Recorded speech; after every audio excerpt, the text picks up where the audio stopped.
Hello Aries, thank you for joining me for your monthly forecast for May.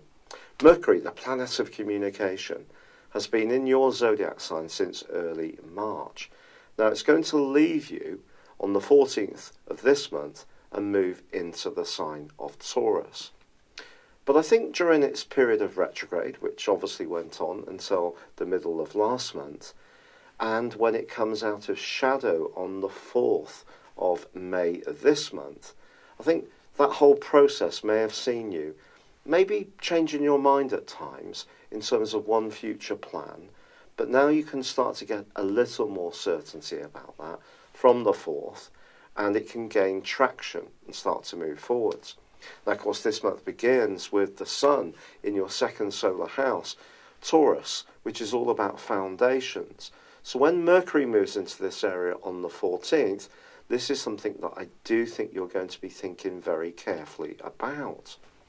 But there's more than this, Aries, because Uranus, the planet of surprises, which has been with you full time since 2011, it was with you for 5.5 months in 2010, well, that's moving out of Aries on the 16th of this month, and it moves into Taurus as well.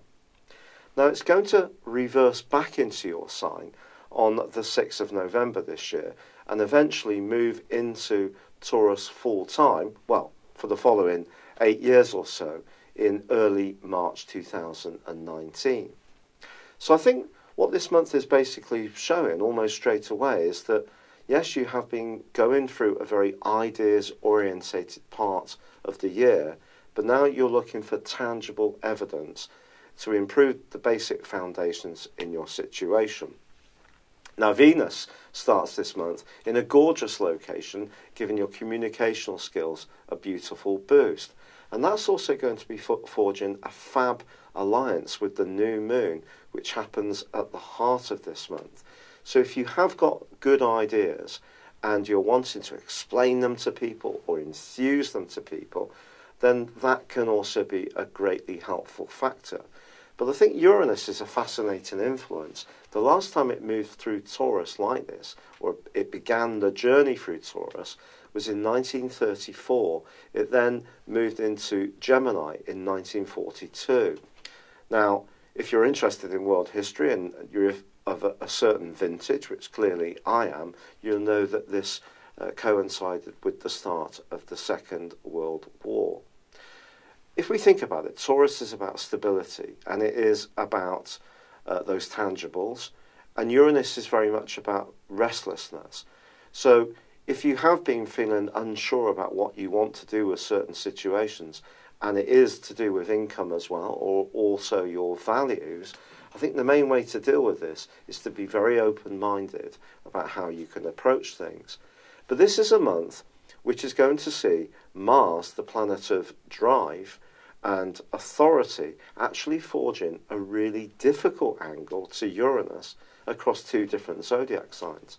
In week 2, it's going to be squaring up with Uranus in your sign, and of course Mars will still be in Capricorn. So you've got the classic situation where your desire for authority, to have your voice heard, it needs to exist in what is a busy, hustle world, and there may be somebody who doesn't quite get the more innovative way you are, or your need for freedom, whilst at the same time demanding that things work to your satisfaction.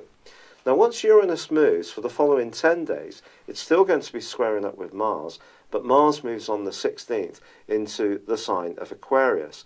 Now, Mars is actually a really neat transit in Aquarius, because it's a little less needy of attention. It's more about working collectively with others, even if we do retain our individuality.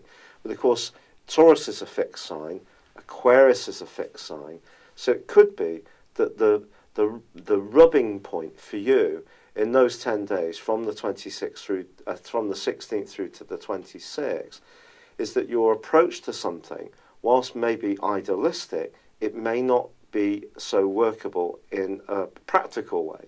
Or then again, the practical idea you've got may be blocked by someone who see things very differently to you, and maybe they're expecting you to approach things in the way that they expect. So the potential for a power battle is quite strong on the back of Uranus's restlessness. And Uranus in your sign has definitely been a free radical.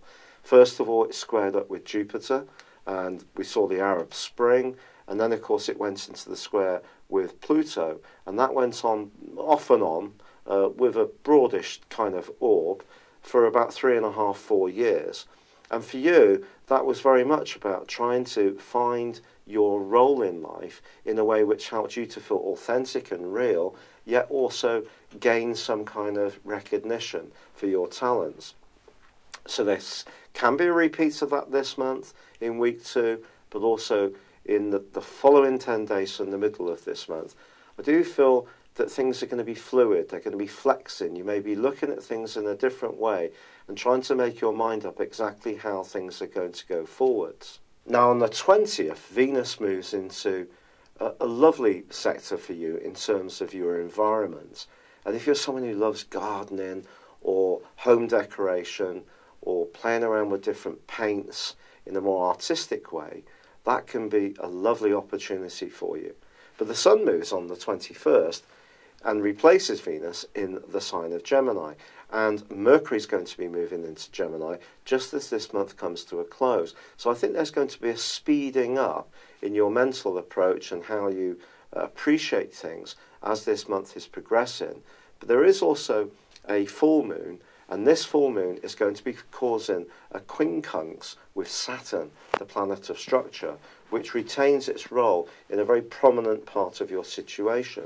So your ideas and the way they fit together with the people you encounter in your work or your worldly interactions need to, in some ways, bend into the expectations, or perhaps you'll want to challenge those expectations. So it could be a little bit of tension around that towards the end of this month. But I think identity is a lot about what this month is about. You've had this situation where there's been a lot of energy in Aries, a lot of energy in Capricorn, which has given you the desire for that greater recognition, to raise your profile, take on more authority. But at the same time, you still need to feel that you can be true to yourself, your own values. That can be challenged for 1 week, the second week of this month, and then once Uranus moves into Taurus and also Mars moves into Aquarius, I think it's more about money, it's more about your values that the narrative becomes about. But as I say, that new moon on the 15th is a gorgeous one because it links brilliantly with Venus in the semi-sextile. And if you are someone who's very enterprising, good at making things, you want to start your own small enterprise, you want to sell on that well-known trading platform online, you can do it, and you could do it really quite effectively.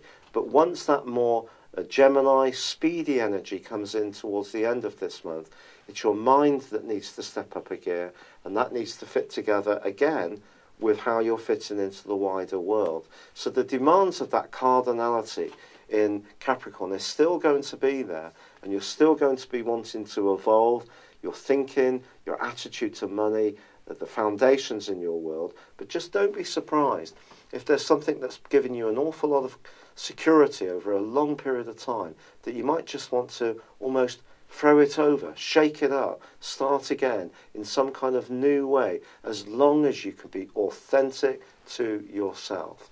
It's been a real pleasure being with you. Thank you for joining me. Good luck, and goodbye for now. Hello, thank you so much for watching my video. I'd love you to join me at my Horoscope Ace app. You can find this at www.horoscope-ace.com. You can use it through Android, iOS, Apple, or Facebook. Check out your ascendant or your moon sign, or download your free birth chart. There's all your favourite videos, plus there are daily, weekly, monthly and yearly horoscopes for general, love, Chinese and Indian astrology. If your passion is tarot, there's my brilliant 3-card money or love tarot readings too. And it's all there at www.horoscope-ace.com. Thank you.